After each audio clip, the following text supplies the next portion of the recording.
Hi, I'm Jonathan Weinberg, and today, in honor of July 4th, I thought I would talk about the Conklin All-American line of pens. In particular, focus on this one. This is their Old Glory, which they say is a special edition, which I think is different from limited edition. I only recently realized that I had no idea what the history of Old Glory is or was until I did research for this review. I knew that it was a phrase that you use to describe the American flag, but I didn't know that there originally was a flag owned by the sea captain, William Driver. He called it Old Glory. He lived in Tennessee, and he was pro-Union. And when Tennessee seceded from the Union, they tried to seize his flag, and he hid it and saved it for when Nashville was taken over by the Union forces in 1862.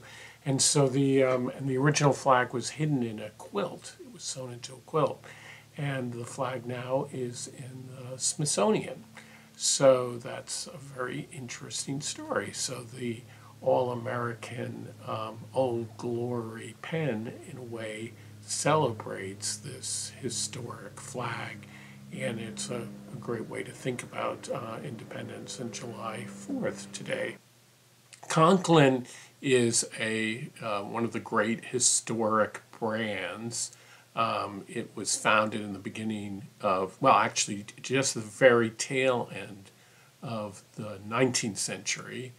And in the beginning of the 20th century, it was famous, for example, its crescent filler pens. I have a kind of broken version of that. It has a little, and you see the crescent filler better on their revival pen that they make now. This is the Mark Twain, a red one, and you see the little crescent here, which you push down like a lever. It's really a lever filler, and you press down on this knob, and that pushes down onto the sack, and that fills the pen with ink.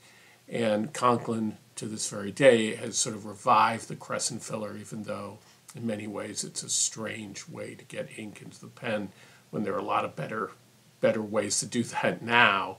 But it's kind of nice. It has this little knob that keeps the crescent from coming down, and you turn it when you want it to go down and line it up, and then you can push it down. Anyway, it made the company really famous and was very successful in the early part of the 20th century. And then eventually I have one of their lever fillers, standard lever fillers, a small pen. This is a really nice little pen. But by the 1950s, they went bankrupt.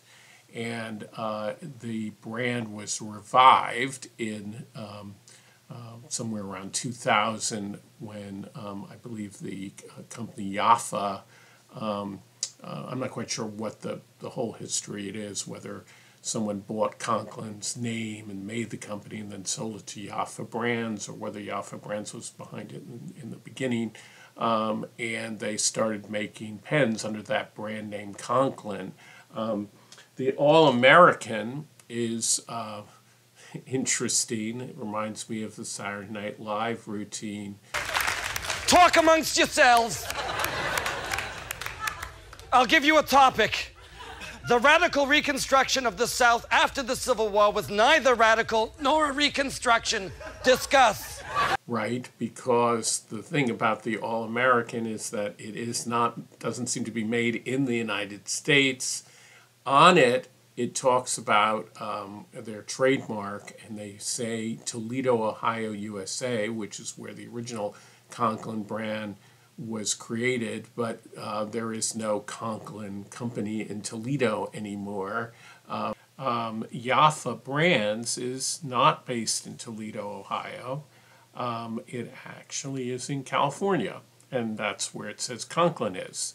So there are a lot of sort of strange aspects, or let's say misnomers to the pen. I don't know if that means a deal breaker for people. it does seem to bring up some issues about when people want to buy something which is, made in the United States, it seems to imply, the branding implies that, but actually nowhere on the pen does it say made in the United States. And some of the Conklin pens actually say made in Italy. I think the Crescent Filler Mark Twain pen that I have actually says made in Italy. When I was getting back into fountain pens about 2 years ago, I became kind of obsessed with the Conklins because they're very affordable, and I think the pens actually are really beautiful. But on the other hand, a lot of fountain pen people are rather dubious about the brand. I think that's because they had a lot of problems initially with nibs. And they now have switched their nibs to Jovo, and they are much, much better. But I also should say that even though they are relatively inexpensive pens, and I think great values, a lot of people who sell them, even people who sell it on eBay, are official distributors. So if you have a problem with the pen right from the beginning, I have contacted various people that I bought them from and said, oh, the nib isn't any good, and they send me a new nib. And I think that's always a good thing to do. I'm not quite sure why a lot of fountain pen people have this sort of idea, well, you get the pen and then you're just supposed to put up with the fact that maybe the nib doesn't write properly or you're supposed to fix it yourself. But I think, when you buy it new, that it should actually write well, particularly if it's an expensive pen. And if I'm spending $30, $40, it should work. Anyway, I've had good luck with a lot of their nibs now, which are Jovo nibs. The other thing to say about the nib for this pen and then the line is they are easily replaceable. They come in a wide variety from extra fine. They have the OmniFlex Jovo nib.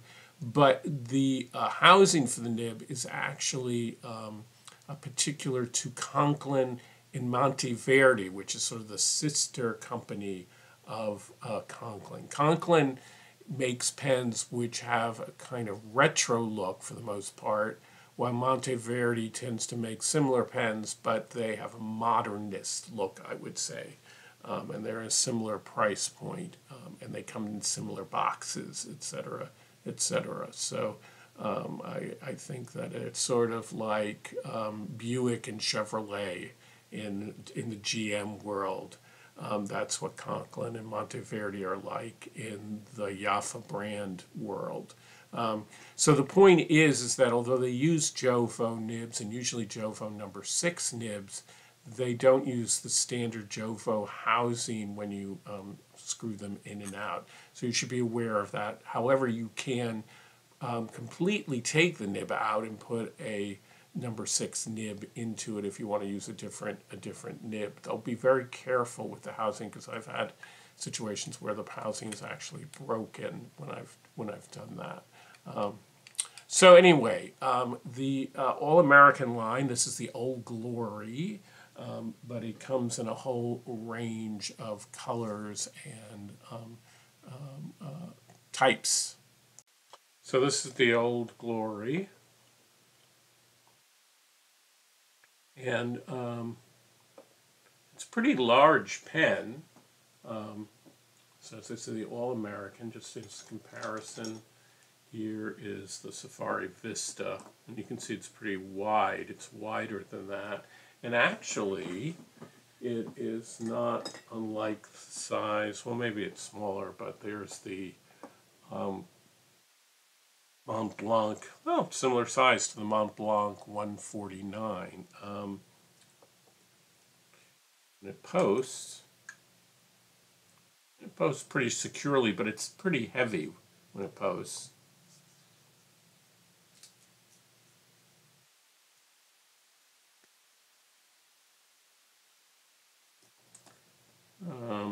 It's about the same size as the Safari.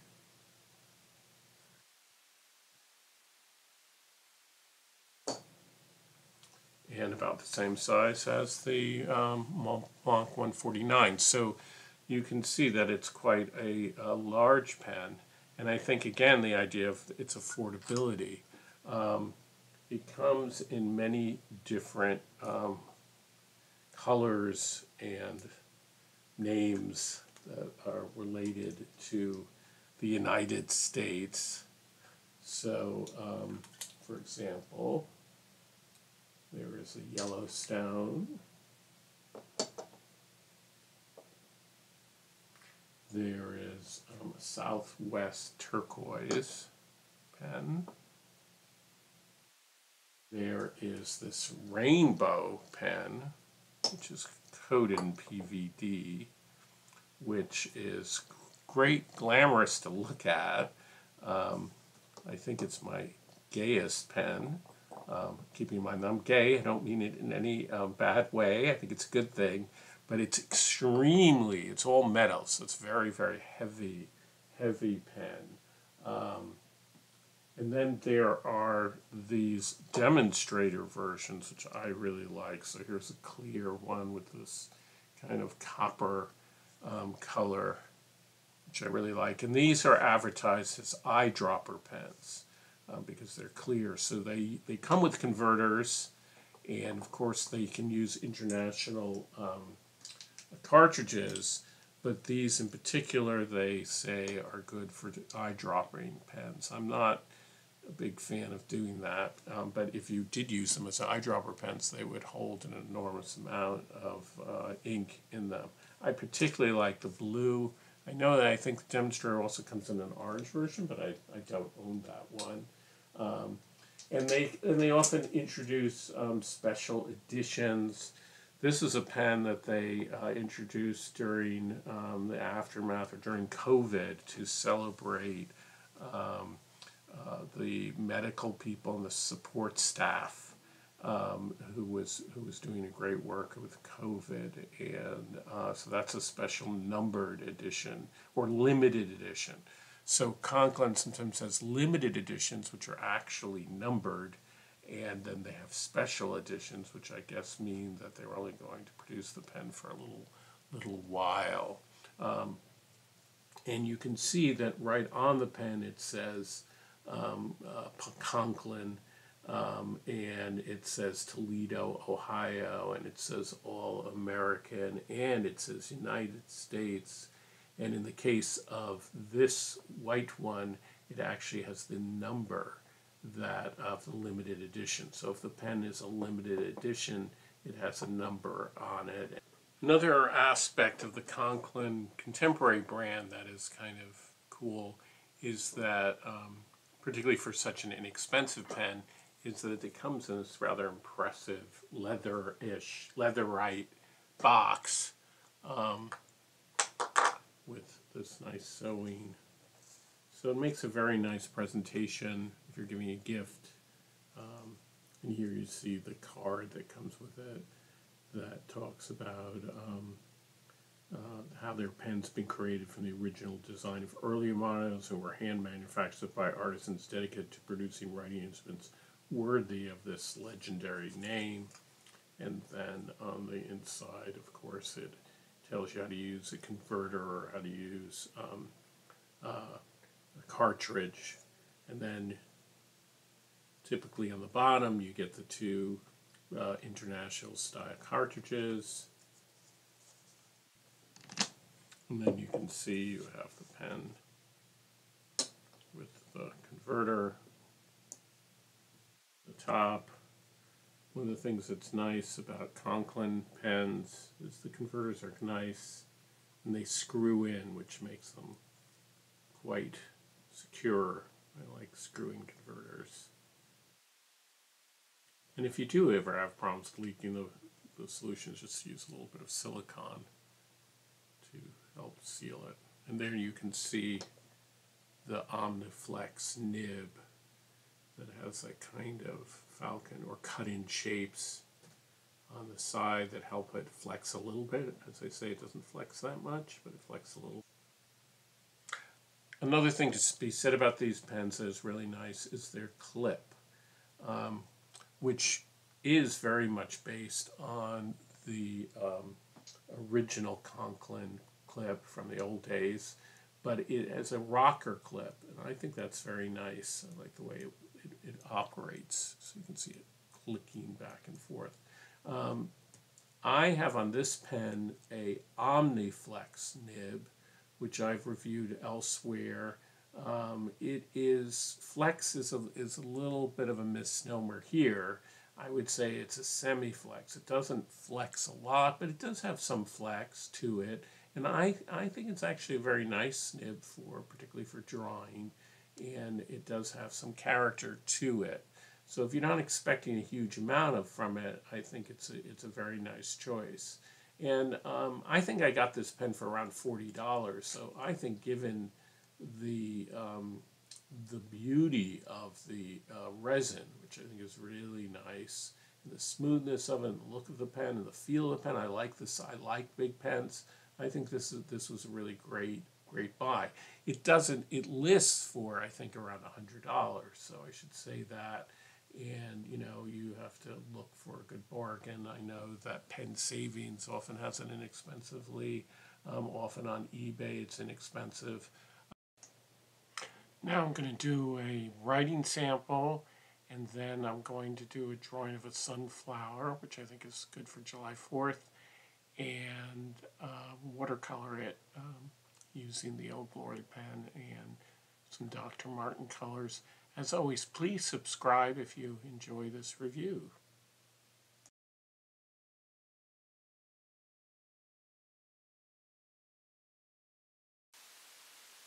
This is the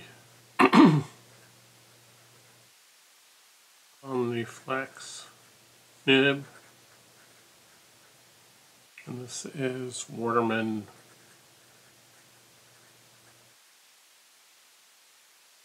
Intense Black. This is Rodeo paper. This is very nice, very smooth. You can see that you can get a bit of flex. It's not the finest nib, it really is like a medium, and then it goes like to extra bold maybe.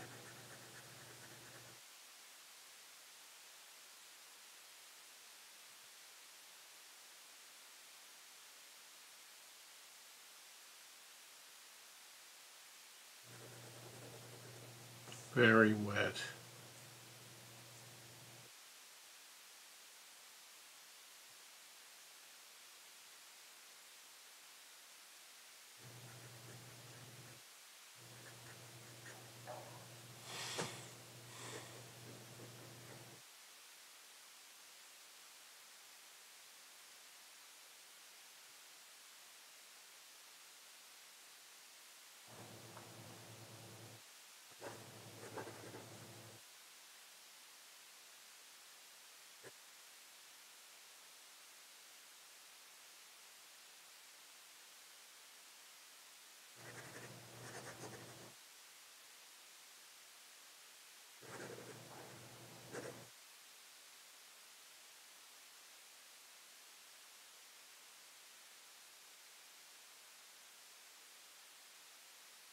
Oh, that sounds so good.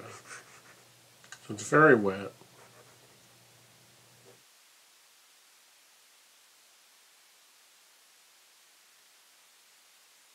I would not use it as reverse writer.